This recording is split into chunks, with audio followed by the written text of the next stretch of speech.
I am State Representative Rachel Chaleski of the 138th District, a large piece of Danbury. And in my city and across the state, there are many family-owned and operated fuel delivery companies who are small businesses providing a service to our community and working to support themselves. I want to thank you for raising HB 6056, an act concerning payment to vendors participating in the Low Income Home Energy Assistance Program, or LIHEAP. When it concerns these vendors' participation in the program, there seems to be several issues, but essentially they are losing money as a result of their participation in the program due to a formula that fails to adequately reimburse them. There are many variables impacting the cost of doing business in this volatile market. The DSS calculation does not take into account supply that may already be in their possession or on their delivery trucks, the constant rotation in order to keep supply fresh, varying differentials across counties if purchased in one county and delivered to another, and posted prices that will be paid for delivery are not posted until after 3 p.m. that day. This bill would provide a greater reimbursement to fuel vendors in times when delivery costs are especially high due to the cost of fuel. And it's my understanding that in other states, the fixed margin for their programs are set at 75 cents per gallon, while the fixed rate for Connecticut's is currently 50 cents per gallon. The LIHEAP program is a valuable resource for households in need. However, we must also recognize the difficult economic times that these businesses are also facing.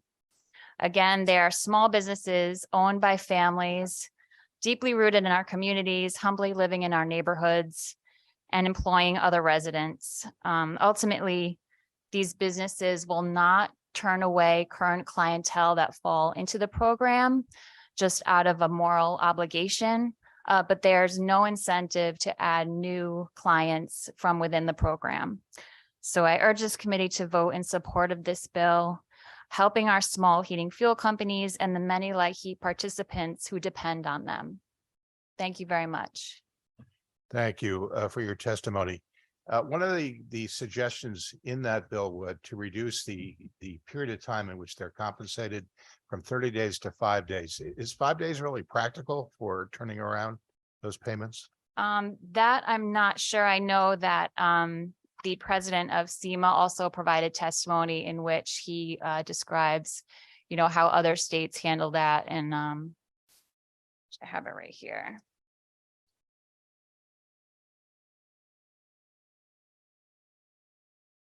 New York, Rhode Island, and Vermont are all prepaid deliveries. Maine has 10-day payment terms.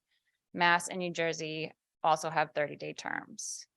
There are also other asks in his testimony, such as EFT payments. I don't think that's an unreasonable ask, especially in today's world. It might be more efficient and cost saving as well there.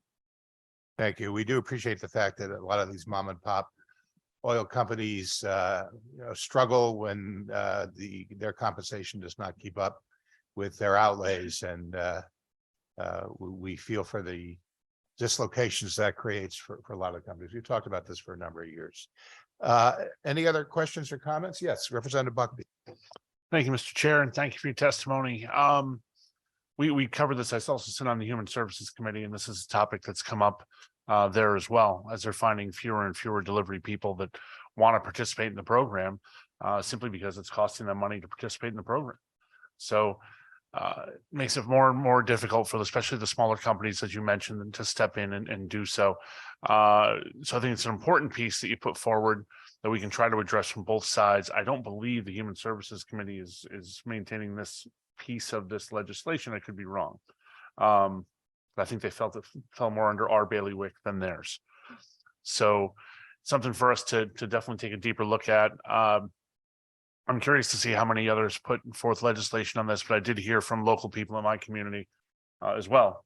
Fuel oil companies are having trouble with this as well. And I think what you mentioned with EFTs is probably the smartest way to go about this. And I think it's time we kind of step forward and catch up with the times on trying to be able to help out these families the right way. And I think that's probably the best way to do it. Make sure that all are fairly compensated. So I just want to thank you for providing the testimony. I think it's really important that we take a deep dive in this. Thank you, Mr. Chair. Thank you, Representative. Any other questions or comments?